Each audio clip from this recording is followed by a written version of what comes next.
Ժողովուրդը փորձում է մուտք գործել այն հատված, որտեղ կայանված են ազգային անվտանգության ծառայության մեքենաները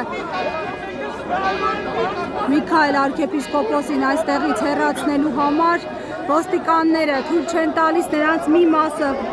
հաղթահարում է ուղղակի պատնեշը բարձրանալու համար, ընդամենը դեպքերից կարճ ժամանակ անց այս տարածքում Մայրաթոռի շրջակայքում մեծաթիվ քաղաքացիներ են աջակցություն եկեղեցու եւ Մայրաթոռի զանգերն են հնչում, ինչպես